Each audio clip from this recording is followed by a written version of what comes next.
Ouais, c'est le t-shirt Le Mur, le spectacle interdit, qui va bientôt sortir en DVD. Ouais, il y aura 3 spectacles dedans, il y aura Le Mariage pour tous et puis il y a Sous-Oie. Donc n'hésitez pas avec le spectacle interdit. Alors il y en a qui disent ouais Dieudo, tu fais beaucoup de business. Va te faire enculer. À ton avis, c'est quoi l'indépendance? Si je peux dire ce que je veux, c'est que je m'organise. Moi, je suis pas subventionné par l'État. T'as compris qu'ils veulent même pas me donner le RSA. Bon, cela dit, c'est logique. Aujourd'hui, pas besoin du RSA. Alors, Valls, vous savez, c'est notre ami, il y a le Blancos.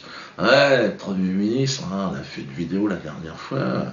Alors, chers amis des bas-fonds, amis de l'arrière-garde de la République bananière, vous vous souvenez que c'est comme ça que vous avez été défini par Manuel Valls, souvenez-vous. Soyez fiers d'être juifs et français, soyez fiers de le proclamer au monde. Les juifs de France sont plus que jamais les Français à l'avant-garde de la République et de nos valeurs. Donc s'il y a l'avant-garde, automatiquement il y a l'arrière-garde. Et on est des millions. Et je sais que vous êtes très nombreux à suivre mes vidéos. Bon, bah ça me fait plaisir, évidemment, de faire plus d'audimat que les émissions du service public. C'est vrai que l'opinion publique, ils sont comme ça, ils n'arrivent pas à comprendre. Souvenez-vous, il l'a dit d'ailleurs, écoutez-le, El Blancos. Pourquoi il y a des millions de visiteurs sur le site de cet individu? Pourquoi il y a des milliers de personnes qui, en toute connaissance de cause, assistent à ce type de spectacle? Vous êtes de plus en plus nombreux et ça ne va pas s'arrêter là. Ce genre de vidéo, à mon avis, pour beaucoup, c'est un petit moment de réconfort dans un monde qui vous est particulièrement hostile. Chômage, humiliation, injustice, amis de l'arrière-garde de la République bananière, je suis solidaire. Mais bon. Quelle est la place aujourd'hui de ces personnes, des bas-fonds de la République bananière? On est quand même très nombreux, on est presque une majorité, bien plus qu'une majorité, on est 99%. On est au fond de ce panier des tristesses et on se dit tiens, c'est bizarre, cette nouvelle aristocratie qui est là, qui essaye de nous donner des leçons de morale. Je me suis engagé à vos côtés dans cette lutte, évidemment, pour cette lutte, cette résistance, pour la dignité de notre peuple, le peuple de l'arrière-garde de la République bananière. Je me bats avec honneur et loyauté, mais c'est vrai qu'en face, les attaques sont de plus en plus virulentes. Je suis devenu aussi la cible de ce gouvernement, une cible privilégiée. Ils sont hystériques. Valls l'avait dit qu'il voulait lutter Gage, souvenez-vous. Et nous devons aller désormais jusqu'au bout. La justice, les services fiscaux, mais bien au-delà. Donc moi j'ai pas d'état d'âme à ce qu'on ait une stratégie Al Capone avec Dieudonné. Al Capone, il n'est pas tombé pour grand banditisme, il est tombé pour fraude fiscale. Si on peut pourrir la vie de Dieudonné, qui est indigne de se produire sur des infractions qu'il a commis par ailleurs, eh ben écoutez, faisons-le. Il faut me pourrir la vie, pourrir l'existence. Non mais c'est bien de se remémorer ce qu'ils ont dit. Récemment, la presse de propagande par la voix du très médiocre journal Le Nouvel Observateur. Je sais que vous ne connaissez même pas, plus personne ne regarde ce torche-cul, subventionné, les mecs qui perdent du fric, et donc ils ne sont pas viables. Dans la jungle, normalement, c'est le genre de bestiaux qui crèvent, qui se fait bouffer par les autres. Mais là, bon, tu sais, il est là, il traîne la patte, il est là...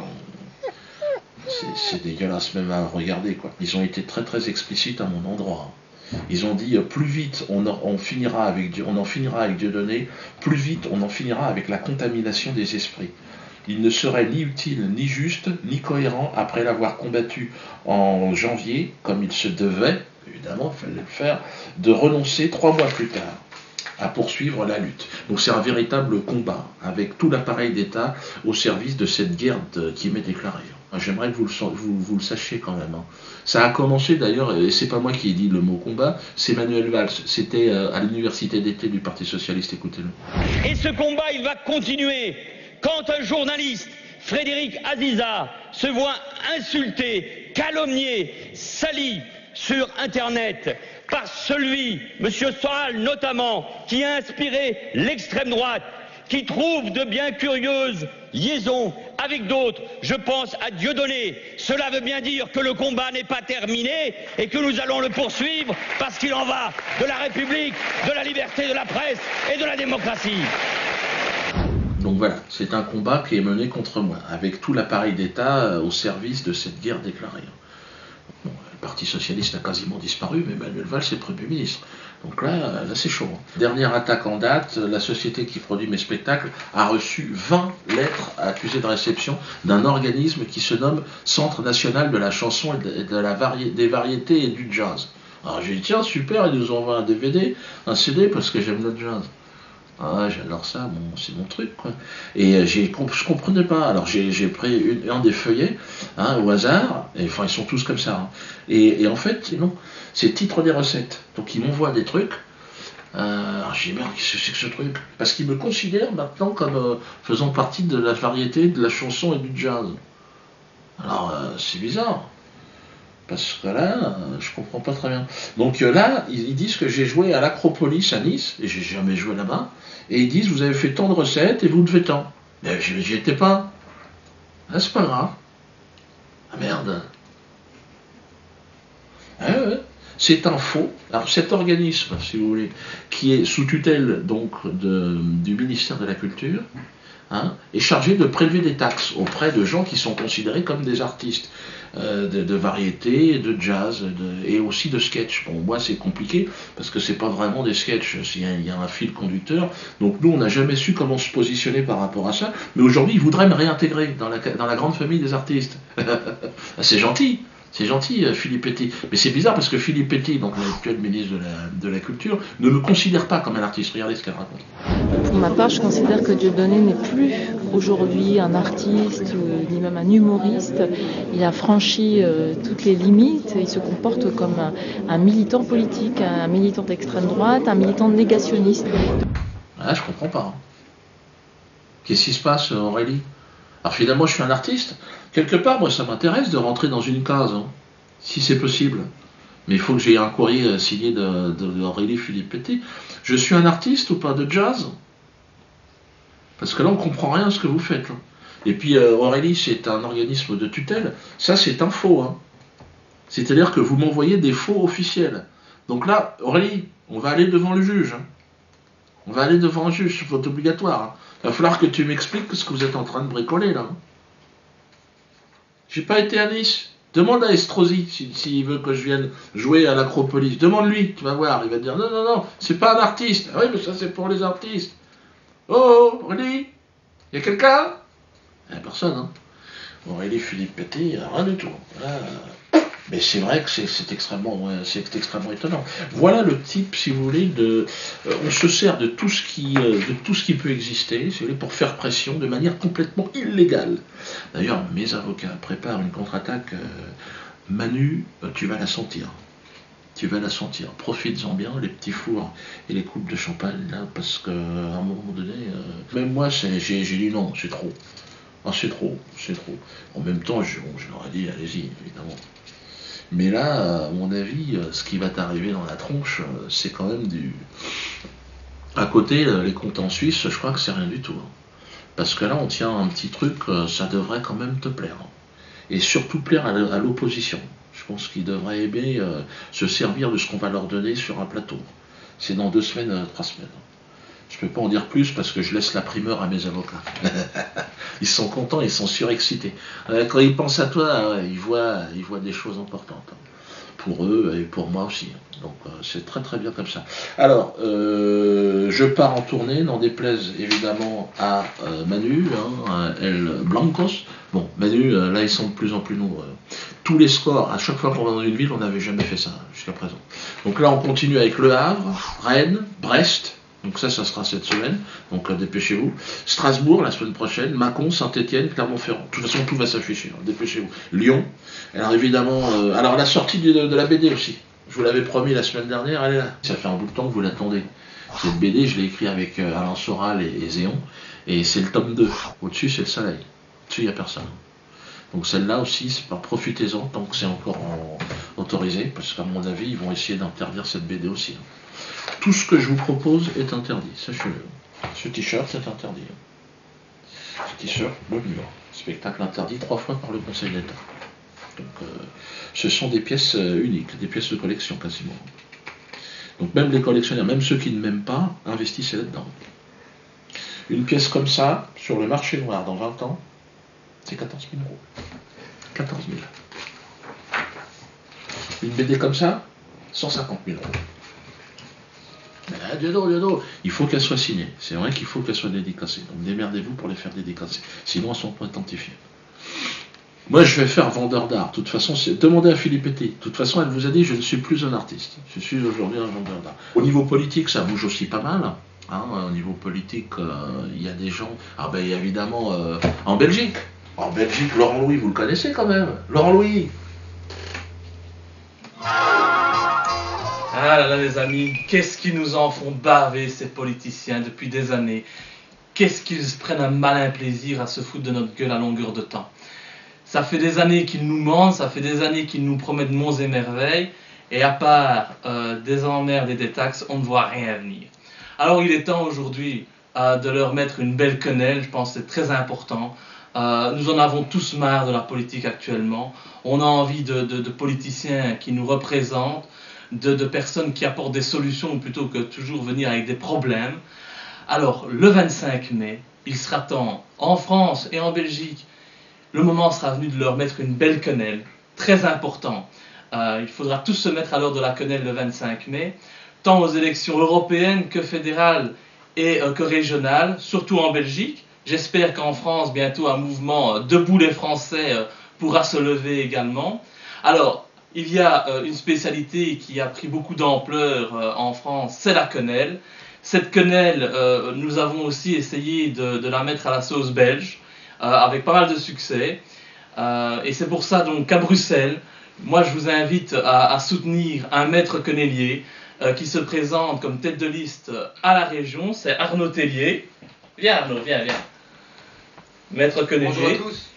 Et alors, nous avons un deuxième maître quenellier à l'Europe, lui c'est Abdeslam Lagmich. On y va? Bonjour à tous. Non, lui il ne fait pas la quenelle. Non. Pas de quenelle? Si on veut. Ah ben voilà, ça y est, c'est bien. Il a appris la leçon. Alors, le 25 mai, votez tous Debout les Belges. Pensez aussi à moi dans le Hainaut si vous le voulez bien, tête de liste à la Chambre. Et mettons-le une bonne raclée, une bonne quenelle qui la sente bien. Et au revoir.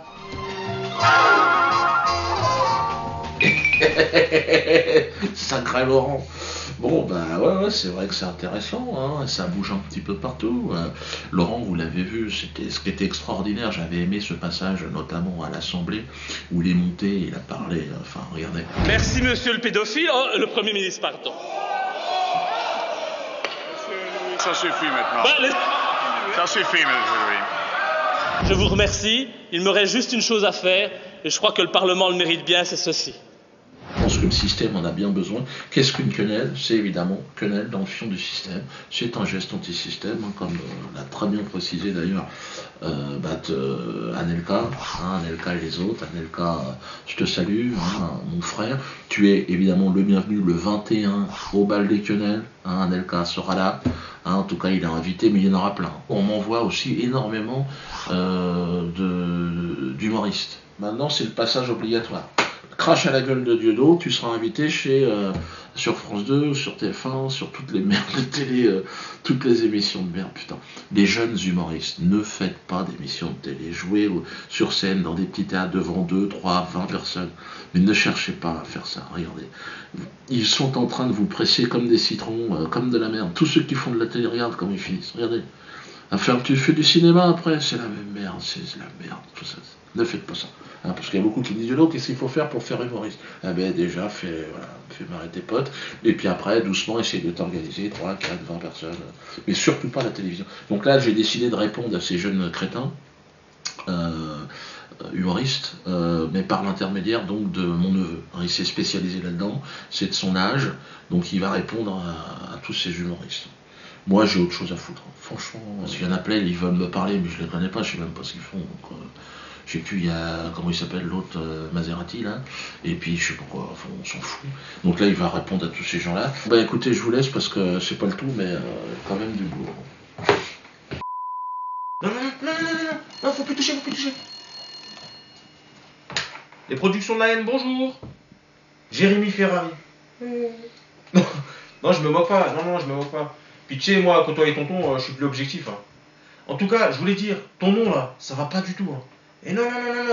Pense Guitry, sois honnête. Eh ben Punto, Jérémy Punto. Mais si, ça déchire. Punto Tuning, rouge et vert. Oui, j'ai vu ce que tu fais un peu. Je dirais pas faut que tu te suicides, mais essaye. T'es meilleur que moi. Je suis pas humoriste. Bon, en même temps, quand je vois ton niveau, je me dis que... Allô? Allô? Jérémy Ferrari. Comme vous, je découvre. Hein. Bon, il s'est lâché sur Tonton dans une interview en Belgique. Avant tout, présentation. Je fais de l'humour noir pour dire des choses. J'aime balancer. Je dénonce. Je bouscule. Je n'ai aucune limite. T'es sûr que tu parles de toi quand tu dis je? Déjà qu'en privé, tu commences à zataner. Et même Ellie, il t'a dit redescends. On n'a peut-être pas aussi, enfin je veux pas faire le prétentieux, la même notoriété. Et quand, non mais je vous assure que je suis pas du tout prétentieux. Je crois pas. Non, non, moi, non. Non mais souvent ça a une ampleur quand tu es un peu plus connu et que tu dis des trucs, ça prend une ampleur. La caisse de résonance est plus forte. Tu le dis toi-même, tu jouais devant 3 personnes avant d'être la gagnante de la Starac de l'humour. Hein. Et puis s'il vous plaît les gars, arrêtez de l'appeler le prince de l'humour noir. Vous allez le vexer. Dans sa tête le gars, c'est le roi. C'est facile Jérémy. Sur scène, tout le monde s'accorde à dire Dieudo a la capacité de produire du miel. Toi, de l'ignoble aspartame. Tu fais des trous dans le cerveau avec ton spectacle sur les religions. Là. Provocateur. Dans un pays où la laïcité c'est plus un devoir qu'un droit, faire un spectacle sur les religions critiques, c'est comme vendre de la weed en Hollande. C'est juste lucratif. Provocateur, il eût été que tu joues ton spectacle en Iran. Après, monsieur se permet d'aller sur le terrain de Romain. Donc on y va.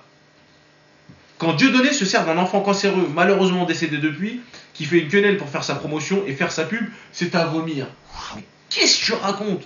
Qu'est-ce que tu racontes? Romain, c'est le genre de gars qui fait une quenelle devant la machine à rayons.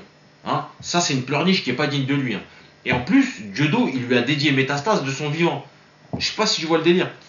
Et juste, il est mort, il est mort. C'est tragique pour nous. Mais justement, la tragédie stimule le sens du ridicule. Il faut rire de notre impuissance face aux forces de la nature. Charlie Chaplin, t'es meilleur que lui? Autant pour moi. Je te donne un exemple. Guillaume Batz. Alors je me présente, je m'appelle Guillaume Batz, j'ai 25 ans et je suis comédien. Tu lui as fait faire ta première partie. Ça, c'est Zinti. Mais en contrepartie, sur ton site internet, tu mets première partie Guillaume Batz, réservée pour 1,5 humoristes. Normalement, après une vanne comme ça, tu remanges ton vomi. D'accord? Et aussi, petit détail passé à mon sens trop inaperçu. Sur l'affiche de Guillaume Batz, on peut voir co-auteur, metteur en scène, Jérémy Punto. Pour j'imagine avoir envoyé 3 mails de vente flétrie. Toi, l'altruiste, t'as pas pu t'empêcher d'apposer ton nom sur son affiche. Même si tu lui as fait gratuit, c'est pas la question. Tu lui as fait gratuit. Tu lui reverses les droits d'auteur, hein? Dis-nous. Guillaume Batz, il faut dire hein, si la Punto elle a des mots de poche. Hein, parce qu'il a dit que tonton c'était une machine à fric. 20 ans de projo, il devrait vivre en HLM le négro, c'est ça? Ce que tu sais sur Dieudo, tu le puises dans les médias que tu critiques dans ton prochain spectacle. Pour toi, il passe du mur à Souzoua et il abdique. Je t'explique. Quand tu ne peux pas mater un adversaire, tu ne réponds pas à la provocation. Économie de matériel. Et tu reviens discrètement, comme une ex au printemps. En face, c'est le Conseil d'État.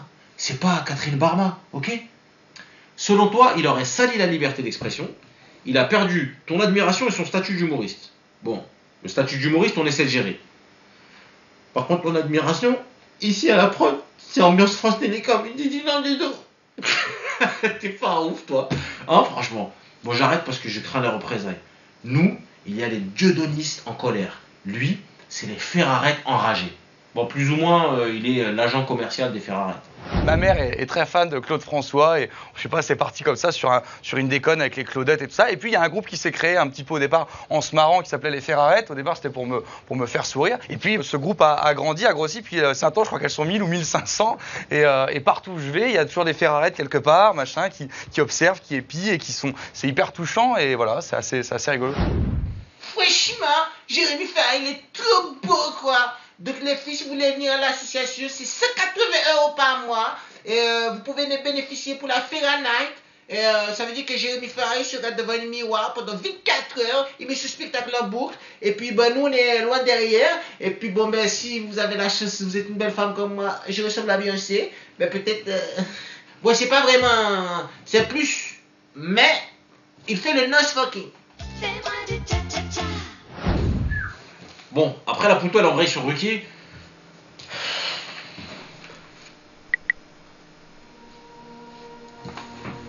Laurent a été sensationnel avec moi.